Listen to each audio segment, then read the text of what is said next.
Oo nga, oh. Nakita mo yung kabila. Dito dumadaos-das lang yung tubig, oh. Oh. Galing, oh. Oh. May effect talaga. Grabe. Wala pa man, ano. Konting ano pa lang, eh. May effect na talaga. Kitang-kita mo, oh. Oh. Oh.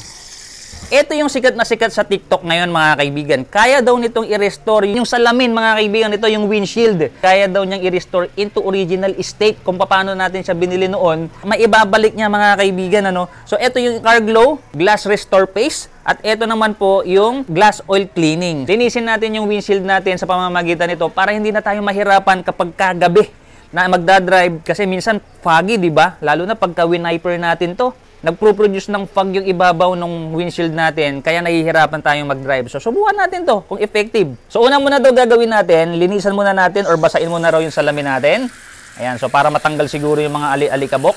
So, una ko munang i-apply, mga kaibigan, itong Glass Restore Paste. So, subukan natin, ha. Ganito lang daw siya gagawin. Squeeze daw natin ng konting amount. Ang gagawin natin, circular motion. Ayan. So, lagyan natin ng barrier dito, no? Dito sa portion lang na to yung lalagyan natin. Ayan, paikot. Yung kalahati hindi natin lalagyan para makita natin kung meron talagang improvement, mga kaibigan. So, ang sabi, re-restore daw niya yung salamin natin into original state. Tingnan natin. Tingnan natin, mga kaibigan. Ayan, ayan na ginawa ko lahat, ha. Paano? Pero ang sabi sa instruction, pa circular motion daw, eh. Lagyan daw ng pressure, eh. Ayan. Sana lang effective, ano. Kasi sikat na sikat, eh. Maraming bumibili dito sa TikTok, eh.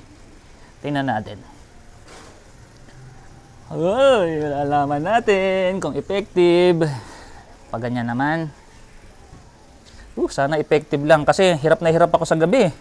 Yung salamin ko talaga, medyo sobrang katagalan. Yung mga dumi, syempre, hindi ko na masyadong nalilinis. So, tingnan natin. Hanggang dito sa sulok. O, yan. Okay na siguro. Buhusan na natin ng tubig. Pagkatapos daw nating linisan ng ganyan, i-rinse natin. Tapos, tingnan natin kung may effect na. Okay, so buhusan natin. Squeeze natin. Uy. Uy. Anong nangyari? May difference ba? Uy, oo nga, oh. Nakita mo yung kabila.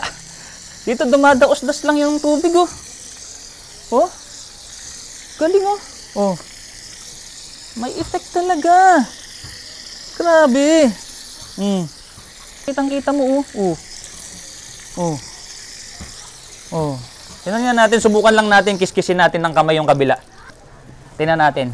Baka merong effect, eh. Tingnan natin. Tingnan natin kung magkakaroon ng changes. Oh. Wala, ganun talaga, oh. Tingnan mo yung effect, oh. Oh. Grabe, hindi sila nangangako na magiging parang water repellent yung salamin mo, mga kaibigan. Pero grabe, tingnan mo, ang linis, oh. Grabe. Oh. Hindi siya magfa-foggy dyan, sigurado, no? Grabe yung effect pala, mga kaibigan. Ganito pala yung effect nito, oh. Dito nagbubutil-butil. Dito, halos pa daos-dos lahat ng tubig. Lilinisan niya talaga yung salamin para syempre, pagka malinis yung salamin, hindi talaga mamumuo katulad ng kabila, oh. Namumuo-muo yung tubig. So, pag malinis, daos-dos ng daos-dos yung tubig. At ang isa pa nga, pagka nagwa-wiper tayo, hindi na po magkakaroon ng fog effect. So, napakaganda, no? So, subukan naman natin ito kung ano yung magiging effect nitong glass oil cleaner. Linisan din natin dito sa portion na to. Pwede rin daw pong i-apply to sa motor, sa side mirror, sa mga helmet, ganyan. So, pwede, mga kaibigan, hindi lang pang sasakyan to. Ayan yung liquid niya. Okay, tingnan natin kung ano yung magiging effect. Okay. Para siyang sabon. Ah, okay. Ayun. Para siyang sabon.